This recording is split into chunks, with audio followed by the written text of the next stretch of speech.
É isso aí, galerinha. Então a gente vai começar a falar sobre a independência dos Estados Unidos, tá? Então, tem algumas considerações que a gente precisa fazer. Avancei aqui. Então, primeira consideração. Os estadunidenses, eles gostam muito de falar sobre o tema de independência dos Estados Unidos dentro da escola, dentro da universidade, porque mexe com o brio deles, né? Mexe com o nacionalismo, mexe com a formação mesmo da identidade do estadunidense. Por que isso? Porque quem fez a independência foram os colonos, que não eram militarizados, eles não eram um exército, lutando contra o exército da Inglaterra, lutando contra uma potência militar, uma potência econômica que era a Inglaterra na época, tá? Tanto é que essa imagem é a imagem do George Washington, vocês estão vendo aqui, conduzindo o povo, né, conduzindo as pessoas, os colonos, gente simples, vocês estão vendo na arte, para a guerra. Ou seja, a configuração militar era uma configuração de milícias mesmo. Né? O que era uma milícia? A milícia é a população armada. Então, é a população armada lutando contra a Inglaterra, a população armada que não tinha treinamento nenhum, né? Que não era um exército, nada disso. Claro que eles vão, é uma visão romântica, né? De que a população estadunidense é uma população que não aceita o domínio de pessoas de fora, né? Que isso vai ser criado, inclusive, ao longo dos tempos aí, dentro da história estadunidense, de não permitir a invasão nova de outros países, qualquer coisa do tipo, porque senão a população vai revidar. Então, isso é uma construção histórica. Claro que isso de fato aconteceu, no sentido de que foi a população, homens e mulheres armados, lutando contra o domínio inglês. E o George Washington como um dos patronos, né, o grande general aí dessas milícias armadas dos colonos contra a Inglaterra. Tá? Vamos lá. Olha só, quando a gente pensa a colonização dos Estados Unidos propriamente dita, né, a colonização da América do Norte, vocês têm que lembrar que a América do Norte ela era só da Espanha. Por que ela era da Espanha? Porque pelo Tratado de Tordesilhas, tudo isso pertencia à Espanha. Só que a Espanha vai ficar aqui só na região do México, Califórnia, nessas regiões lá de cá, o Texas, essas coisas aí. O resto ela vai abandonar, menos a Flórida. Por quê? Ela não abandonou a Flórida porque aqui eles vão cultivar cana-de-açúcar, né, pelo clima, a região do Caribe. Já essa parte centro-oeste, a parte aqui que depois vai ser as 13 colônias, eles abandonaram. Abandonaram pelo clima, porque é uma região também que não tem ouro, né, não tem prata, abandonaram. O máximo que eles faziam era comércio com os índios de peles e alguma coisa assim. Então eles abandonaram. É aí que a França e a Inglaterra vão tomar esse território. Né? Lembrando que a França e a Inglaterra eles saíram tardiamente para a expansão marítima. Né? Tem a ver com questões internas lá. Né? Primeiro, quem saiu foi Portugal e Espanha. Então a Inglaterra vai ficar com essa tripinha aqui, né, que são as 13 colônias. A França vai colonizar o grande centro-oeste, que depois vai se chamar Louisiana, né, que é a região do Ohio, é a região dos rios aqui, né, do rio Mississippi e por aí vai. Uh, Louisiana, porque é homenagem a Luís XIV, tá? Vamos lá.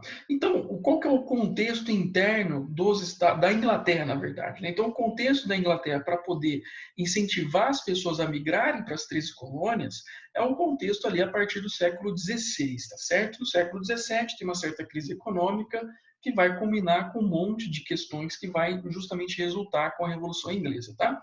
Lá atrás, na época da Elizabeth I, né, inclusive a Elizabeth I é quem incentiva a colonização das 13 colônias, né, inclusive o estado da Virgínia, a colônia Virgínia, tem esse nome em homenagem à Rainha Virgem, que era a Elizabeth. Tá? Enfim, por que ela incentivou as pessoas a mudarem aí para as 13 colônias?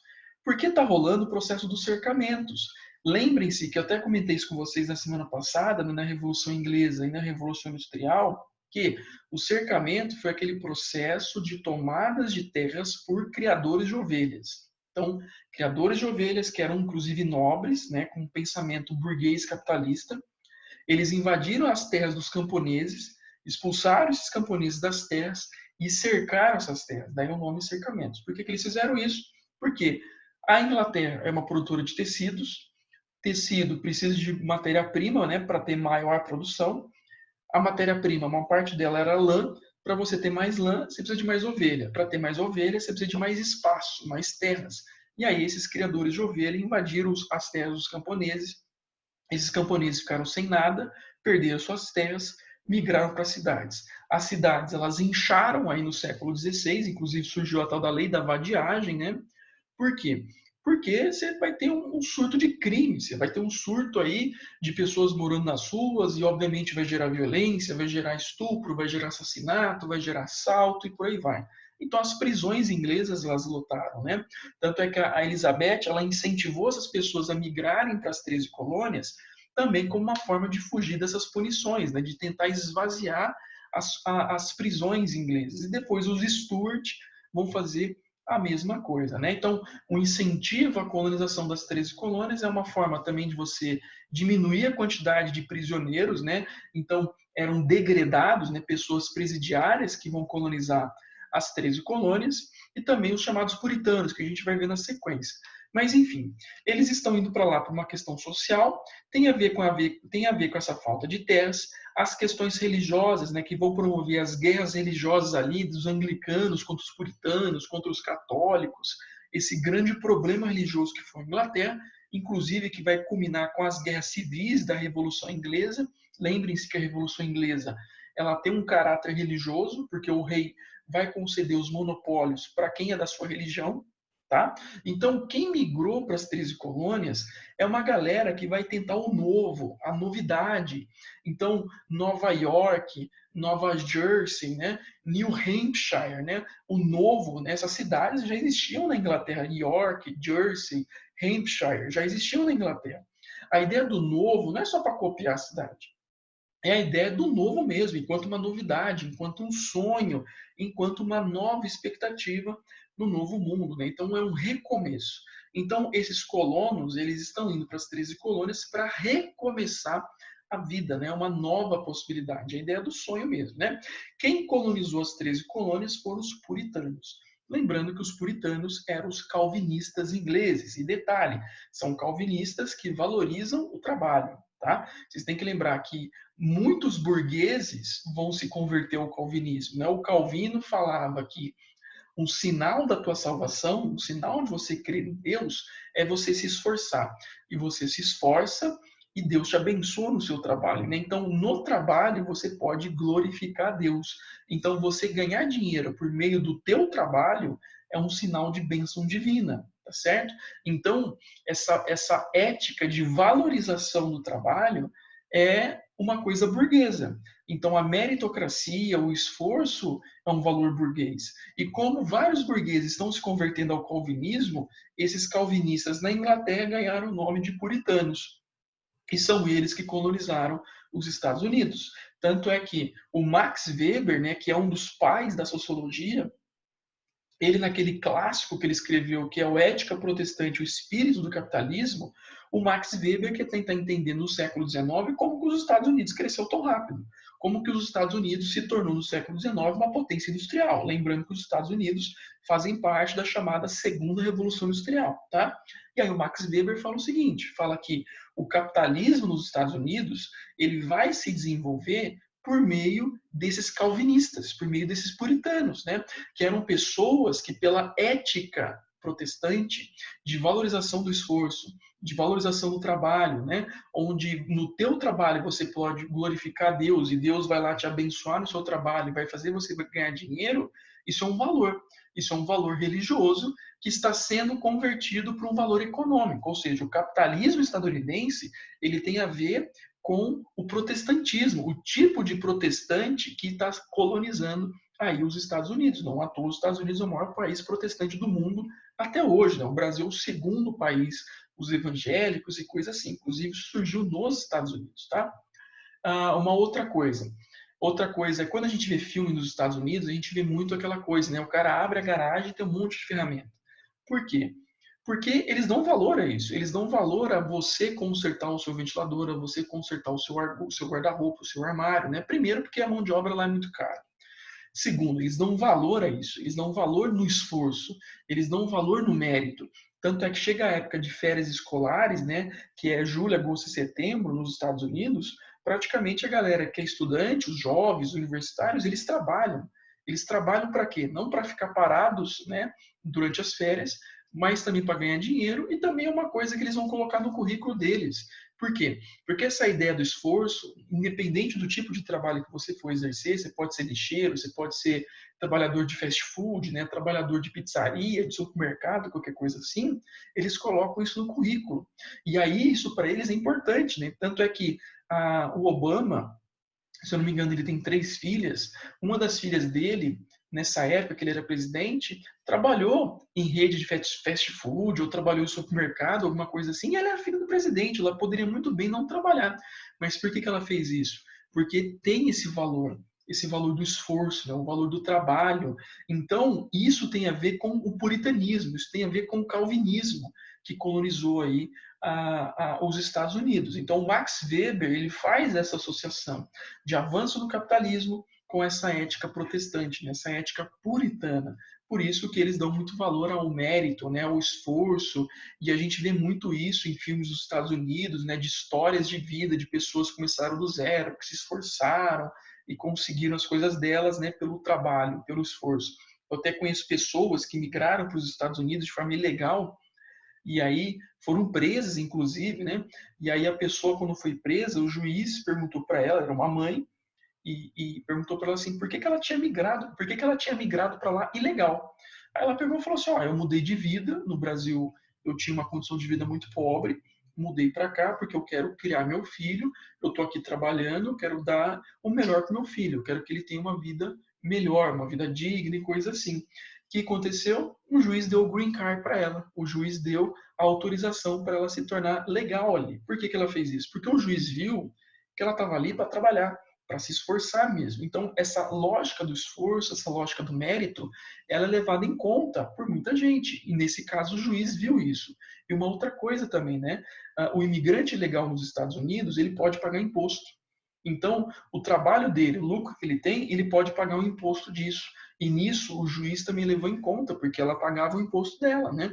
Então, eles veem isso como o esforço, como mérito. Então, o mérito dela de ter o green card seria justo. Por isso que ela ganhou o green card ali. Olha só que interessante, né? Que visão interessante que o juiz aí teve, pensando nessa questão de imigração ilegal. Claro que agora com o Trump isso é bem mais complicado lá dentro dos Estados Unidos, tá?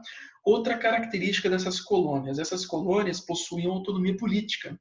Cada colônia tinha autonomia entre si. Então, os ingleses não enchiam o saco deles, né? Eles tinham autonomia em relação também à Inglaterra, né? Então, as 13 colônias, elas agiam muito de forma diferente da América Espanhola e da América Portuguesa. Porque a América Espanhola e Portuguesa, as metrópoles estavam ali enchendo o saco, né? Queriam que os colonos trabalhassem para gerar dinheiro para a metrópole. No caso ali das 13 colônias, isso não ocorreu. Então era uma galera que tinha autonomia política. E por que isso é importante? Porque depois, quando tiver a independência dos Estados Unidos, eles vão criar o tal do federalismo, né? A República Federativa dos Estados Unidos da América. Essa ideia de federação tem a ver com essa ideia de autonomia que as colônias já tinham lá atrás, tá? Depois eu vou explicar isso aí lá para frente, beleza? As colônias do sul aí das 13 colônias eram colônias que vão ser caracterizadas como exploração, né? Então parecido aí com a América Portuguesa e com a América Espanhola, tá? Com a lógica do plantation. Então, monocultura, um produto só cultivado, que no caso aí ou é o tabaco ou é o algodão, a maioria aí era algodão, porque vai para o comércio inglês, né? E também para a manufatura do norte, ali das 13 colônias. O latifúndio são grandes fazendas monocultoras com mão de obra escrava. Então, bem parecido aqui com o Brasil colonial, por exemplo. Né? Continuando, as colônias do norte, aí vocês estão vendo, né, são colônias que são opostas às do sul. Então, as do sul têm latifúndio, as do norte vão ter propriedades pequenas, né? Então minifúndios, certo? Porque o objetivo ali é justamente ocupar o território, é povoar o território. Então são colônias de povoamento. Enquanto que no sul a gente tem uma monocultura, no norte a gente vai ter uma policultura, vários produtos cultivados, vários tipos de atividades econômicas, né? Por exemplo, o comércio, também outro exemplo é o surgimento de manufaturas, né? Então Isso também é um diferencial em relação aqui às Américas espanhola e portuguesa, né? Porque aqui era proibido ter manufatura. A manufatura só poderia ter na metrópole, enquanto que aqui nas 13 colônias, as colônias do norte poderiam ter manufaturas. Isso também é um exemplo de autonomia. É um exemplo aí de uma certa liberdade, tá? E aí, trabalho livre e não trabalho escravo. Então, é bem o contrário aí das colônias do sul, tá? Vamos lá. E aí chega o século XVIII, vai estourar a tal da Guerra dos Sete Anos. O que foi a Guerra dos Sete Anos? Foi uma guerra entre Inglaterra e França. Mais uma guerra entre Inglaterra e França, né? Lembrando ali que na Baixa Idade Média, a gente teve a Guerra dos 100 Anos, que a França foi vitoriosa. Agora, na Guerra dos Sete Anos, a Inglaterra vai ser a vitoriosa, tá? Por que isso aconteceu? Por que aconteceu a Guerra dos Sete Anos? Basicamente, porque a Inglaterra quer interferir na zona política da França dentro da Europa e a França quer fazer a mesma coisa com a Inglaterra, né? Então, dentro da lógica europeia, é uma briga geopolítica, uma briga de interesse, de influências, tá? Só que isso também vai se refletir no comércio. A ideia é a Inglaterra tomar as colônias da França e a França tomar as colônias da Inglaterra. Vocês têm que lembrar que as 13 colônias, ela é fronteiriça com a Louisiana, que é uma colônia francesa. Aqui na América do Sul, você tem a Guiana Francesa, a Guiana Inglesa. Então, as colônias vão estar brigando entre si para uma tomar posse da outra. Tá? Então é uma lógica colonial, uma disputa colonial entre as duas potências aí, Inglaterra e a França. No final, quem venceu? A Inglaterra venceu, né? A Inglaterra venceu e algumas colônias foram perdidas para a Inglaterra, que é o caso aí do Vale do Ohio, né? Uma parte da Louisiana foi perdida para a Inglaterra. Inclusive, os colonos ali americanos, eles lutaram ao lado dos ingleses com a expectativa de ganhar essas terras do oeste. Só que essas terras do oeste não foram dadas aos colonos, tá? É importante dado aí para vocês aí, tá? A Inglaterra, como guerra, vocês têm que lembrar que guerra é custo, guerra é gasto. Então a Inglaterra, mesmo tendo vencido a guerra, ela tem dívidas, ela tem gastos. E qual que é a melhor forma de um governo, toda vez que gasta muito dinheiro, qual que é a melhor forma de você recuperar esse dinheiro? Impostos. Então, a partir de agora, as 13 colônias vão perder a sua autonomia. Então, aquela autonomia que eles tinham até então, já é Elvis, acabou. Por que isso? Porque agora a Inglaterra vai explorá-los, né? Então, a Inglaterra quer recuperar o valor perdido da guerra com impostos, tá? Então, agora vai ser parecido aí com a exploração portuguesa e a exploração espanhola da América, né? A ideia de que os colonos têm que gerar dinheiro para a Inglaterra. Então, aqui é uma lógica mesmo de pacto colonial, beleza? E os colonos até então nunca tiveram isso, né? Eles sempre foram autônomos, só que agora não tem mais essa autonomia. Eles vão ser explorados. Eles vão ser explorados justamente para gerar dinheiro para a metrópole poder recuperar os gastos das guerras daí dos 7 anos, tá? Então, o primeiro imposto que vai surgir vai ser a tal da lei do açúcar.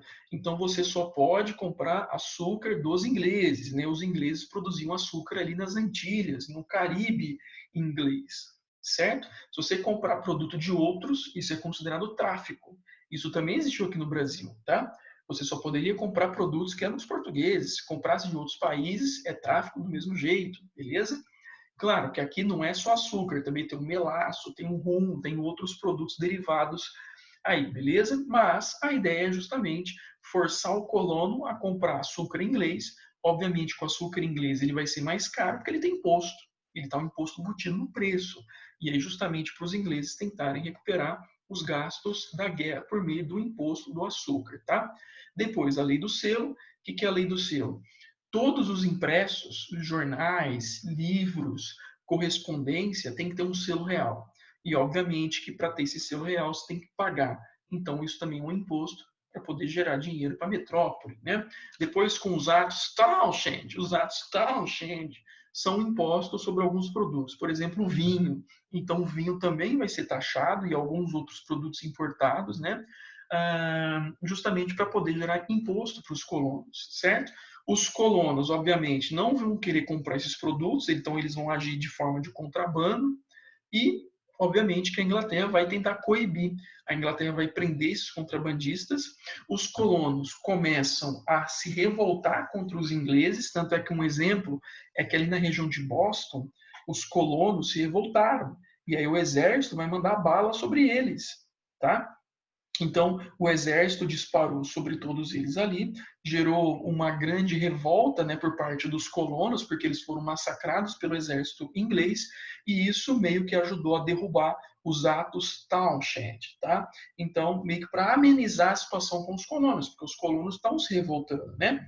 Depois, a lei da moeda. O que é a lei da moeda? A moeda só pode ser cunhada na metrópole, ela não pode mais ser cunhada ali nas 13 colônias, né? Então, isso vai dificultar o comércio entre as 13 colônias. A lei do chá. Você só pode comprar chá dos ingleses, não pode comprar chá de outros países, né, de outros produtores. Isso, obviamente, também vai gerar tráfico, vai gerar contrabando. A lei do aquartelamento, o que é a lei do aquartelamento? Se tiver exército britânico perto da sua casa, soldados, você tem que dar comida para eles, você tem que dar alojamento para eles. Isso para você é gasto. E outra, você tá gastando dinheiro teu, da tua família, para sustentar o exército britânico, porque ele está perto da sua casa. Só por causa disso, beleza? Você tem que dar alojamento para eles e dar comida, beleza? E aí, os colonos começam a ficar mais exaltados, começam a ficar mais revoltados. E um grande exemplo disso é o Boston Tea Party, né? A festa do chá de Boston, onde os colonos vão se disfarçar de indígenas, né? Coitados dos índios, querem jogar a culpa nos índios. Eles vão invadir navios cheios de carregamento inglês e vão destruir esse carregamento. O carregamento aí era um carregamento de chá. Então, eles destruíram esse chá. Qual vai ser a consequência? Os ingleses vão descer o carro e vão instaurar as leis intoleráveis. O que são as leis intoleráveis, né? O porto de Boston foi fechado, e isso aqui é um grande tiro no estômago dos colonos, né? Porque o porto de Boston era o porto mais movimentado que tinha das colônias, né? Era o principal porto das colônias. E vocês estão vendo que é Boston, né? Boston é praticamente o grande epicentro de revolta contra a presença inglesa, né? Tanto é que no futebol americano, na NFL, tem o New England Patriots, né? E o New England Patriots é de Boston, é aí da Nova Inglaterra, dessa região, tá? Inclusive era o time lá do marido da Gisele Bündchen, tá? Que inclusive agora ele foi mandado embora por causa da idade dele, que ele já tá meio velho. Enfim, é um time que tem como símbolo um soldado colonial, um colono que lutou contra os ingleses, né? O New England Patriots tem essa ideia desse patriotismo, desse nacionalismo que vem desde aí a época das guerras de independência, porque Boston praticamente é um grande epicentro de revolta nessa época. Massachusetts, né, que é a região aí vai ser dominada diretamente pelos ingleses. O exército inglês ali tirou 100% da autonomia dessa colônia, né? E aí, lembrando que as terras a oeste, que os colonos lutaram lá dos britânicos contra os franceses, essas terras não foram dadas a eles, né? Então, você tem um grande sentimento de revolta por parte dos colonos, porque eles perderam essa autonomia, estão tendo que pagar imposto para a metrópole, que até então não existia. E aí os colonos começam a se reunir no Congresso Continental, né, o primeiro Congresso Continental na Filadélfia, onde representantes das 13 colônias se reuniram ali para discutir o que fazer. Nesse primeiro congresso, eles falaram que ainda vão ser fiéis à coroa. Então, aqui não tem ainda um critério de independência. Só que o que eles querem? Eles querem o fim das leis intoleráveis, eles querem que tenham colonos aí no parlamento inglês, né, porque até então não existia isso, e querem também boicotar os produtos ingleses para forçar os ingleses a aceitarem a essa demanda. Claro que os ingleses não vão aceitar nada disso, né? Então aí já começa a ter uma série de conflitos contra o exército inglês de forma não oficial, né? Mas você tem às vezes um grupo de colonos metendo fogo em carruagem inglesa, né? Então isso vai acontecer, tá? Obviamente que a Inglaterra não atendeu ao interesse dos ingleses, não atenderam às suas demandas, e aí os colonos vão se reunir no segundo Congresso da Filadélfia em 76, e no dia 4 de julho eles vão declarar a independência, né? Então agora foi a gota d'água e aí eles vão querer ser independentes. Quem escreveu a declaração foi o Thomas Jefferson, né? O Thomas Jefferson, junto com o George Washington, Benjamin Franklin e outros tantos, né, são considerados aí os patronos da independência dos Estados Unidos. Inclusive o Thomas Jefferson e o Benjamin Franklin são considerados filósofos iluministas. tá? O Thomas Paine foi um cara que escreveu um panfleto na época, e esse panfleto meio que percorreu as colônias e meio que vai gerar uma indignação pelos colonos que vai forçá-los a declarar independência, né? Então, o Thomas Paine falava que o domínio britânico era injusto, porque estava tirando a liberdade dos colonos, né? Olha só, o conceito de liberdade. Ali não estava sendo promovida a igualdade, era um governo usurpador, era um governo de tirania, enfim, são ideais iluministas, né? Lembrando que a independência dos Estados Unidos é a primeira grande revolta com ideal iluminista, certo? Depois vai ter as independências na América, vai ter a Revolução Francesa e outras revoluções também com ideais iluministas. Então, meio que a independência dos Estados Unidos, ela é a precursora dos movimentos liberais enquanto revoltas, né? Então isso mostra que o iluminismo é uma filosofia revolucionária, o liberalismo é uma filosofia revolucionária na época, beleza? E aí vai rolar guerra de independência. Vocês estão vendo aqui, né? Esse seria um exemplo de um soldado colonial, né? Então o Patriot do New England Patriot, o símbolo é um símbolo desse cara, né? De perfil, pegando esse tipo de chapéuzinho, roupa azul, vermelha e branca, né? O tricolor vermelho, o tricolor dos Estados Unidos tem as ideias de liberdade, ideia de igualdade, né? As 13 estrelas são as 13 colônias unidas. E aí depois, inclusive, essas colônias vão se chamar estados, né? Então aí vai nascer a tal da República Federativa dos Estados Unidos da América, né? Então os Estados Unidos e uma federação, beleza? Depois eu vou explicar isso aí. Os Estados Unidos, então, declararam guerra. Então, é uma guerra que vai durar até 81, tá? Então, 5 anos praticamente, ininterruptamente com guerra. Só que os colonos, obviamente, não lutaram sozinhos. Eles lutaram com o auxílio dos espanhóis e da França, né? Mandaram, inclusive, marinha armada lá para eles, né? Para lutar contra os ingleses. E qual que é o interesse da Espanha e da França? Obviamente, enfraquecer a Inglaterra, né? Porque é um grande concorrente. A Espanha e a França querem diminuir o poderio britânico, lembrando que a Inglaterra era uma potência marítima e era uma potência militar na Europa e também fora ali da Europa, que é o caso aí da América, tá? Então é uma forma de tentar enfraquecer os ingleses, beleza? Recomendo que vocês assistam aquele filme O Patriota, que é o filme do Mel Gibson, e com o cara que fez o Coringa, né? Aquele Coringa que se suicidou, esqueci o nome do ator agora, né? É um filme legal que mostra o contexto da guerra, né? Mostra algumas cenas de batalha e mostra todo esse ideal nacionalista dos colonos e mostrando que os colonos, eles não tinham treinamento militar. Os franceses vão ajudá-los a aprender a atirar, a fazer táticas de guerrilha, né? Então, táticas de guerrilha foi muito usada na Guerra de Independência, porque, obviamente, guerrilha é coisa de cidadão, é coisa de miliciano, né? É coisa de cidadão armado, tá? Vamos lá. Na Declaração de Independência, a gente vê muitos ideais iluministas. Então, olha aqui, todos os homens foram criados iguais, né? Aquela ideia do Voltaire, a ideia de igualdade. Todos têm direito à vida, à liberdade, à busca da felicidade. Então, lembrem-se das ideias de direito natural. O direito natural é uma criação do John Locke, tá? Sempre que uma forma de governo anular esses objetivos, né, que são os direitos, a igualdade, o povo pode alterá-lo ou instituir um novo governo. Então, o John Locke também falava que a sociedade civil tinha o direito de rebelião. Da mesma forma também que o Rousseau falava que o poder emana do povo. Então, o povo é quem manda. Então, a ideia da democracia, do poder popular, e as colônias elas estão livres e independentes, né? E aí vai surgir a ideia da Federação dos Estados Unidos. A independência dos Estados Unidos ela só é reconhecida em 83, por meio do Tratado de Versalhes, ou Tratado de Paris, mais um Tratado de Versalhes para vocês, né? São vários tratados de Versalhes, por quê? Porque nesse caso é a França que está fazendo o intermédio entre os colonos, agora Estados Unidos, e os ingleses, beleza? Por isso que tem esse nome, Tratado de Versalhes, ou Tratado de Paris. Nasceu a Constituição dos Estados Unidos, essa Constituição que é única até hoje, ela só teve algumas modificações, né, que são 20 ou 25 emendas.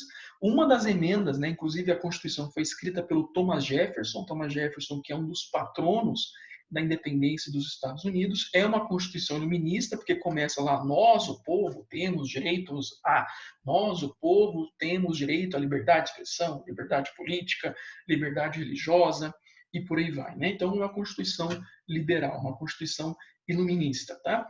E as emendas, elas foram surgindo como adendos a essa Constituição. E uma das emendas é a emenda que dá o direito às armas, à posse das armas, né? Que é polêmico até hoje nos Estados Unidos. Por que isso?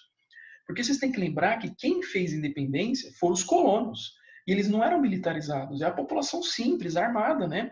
Então havia um temor de que a Inglaterra poderia invadir novamente os Estados Unidos.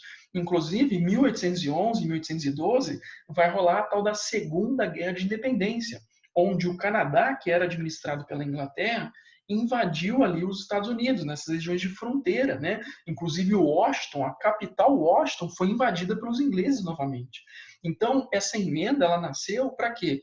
Para justamente forçar os colonos, agora, os cidadãos estadunidenses, a se armarem. A se armarem para quê? Caso a Inglaterra invada novamente, os cidadãos vão reagir. Então, essa ideia de que os cidadãos estadunidenses não vão mais aceitar estrangeiros, não vão mais aceitar governos estrangeiros mandando sobre eles, né? A emenda surgiu para isso. O problema é que essa emenda permanece até hoje, e aí você tem muito problema hoje, né, de mortes nos Estados Unidos, atentados com armas de fogo. Porque como o acesso às armas lá é muito fácil, por meio dessa emenda, tem gente que defende que essa emenda tem que ser extinta ou tem que ser controlada, né, justamente para tentar um controle de armas ali dentro dos Estados Unidos. Porque tem uma média de mais ou menos 340 atentados de armas de fogo nos Estados Unidos. Tem atentado que mata 20, 30, tem atentado que mata 2 ou 3. Mas isso acontece muito ali nos Estados Unidos, né? Inclusive, quando teve aquele atentado na Flórida no ano passado, né, aquele cara, 2 ou 3 pessoas que atiraram contra a escola, teve isso aí, ficou famoso, né, ali um atentado dentro de uma escola. O governador da Flórida, ele queria, na época, inclusive ele é republicano, viu? Ele queria implementar ele queria ter tipo um estatuto do desarmamento lá, né? Inclusive, ele quer dificultar o acesso às armas. E o modelo que ele quer implementar é o modelo brasileiro. Olha só que interessante, né? Muita gente fica falando de ter acesso fácil às armas aqui. A Flórida quer copiar o modelo brasileiro. Qual é o modelo brasileiro? Para você ter arma, você tem que ter uma renda mínima, então você não pode ser pobre. Para você ter arma, você tem que passar por exames psiquiátricos, tá? Então, no Brasil tem isso, tem que passar por exame psiquiátrico, psicológico. Você não pode ter qualquer processo na justiça. Por exemplo, se tem um processo contra o seu patrão, você não pode ter arma, porque entende-se que você pode se armar para poder matar o seu patrão. Se você é pobre, quer ter arma, quer dizer que você quer praticar assalto, né? Se você tem um processo, às vezes, contra alguém da sua família, você pode se armar para matar a pessoa da sua família. Ou seja, você tem uma série de requisitos que dificulta o acesso às armas, né? Esse é o Estatuto do Desarmamento no Brasil, que a Flórida quer copiar. Olha só que curioso, né? Na Nova Zelândia, no ano passado, também teve um atentado de um cara que filmou, né, um atentado pelo Facebook, e ele invadiu algumas mesquitas lá na Nova Zelândia. Inclusive, ele tinha um discurso meio neonazista de soberania neozelandesa, né, aquela questão do homem branco, enfim.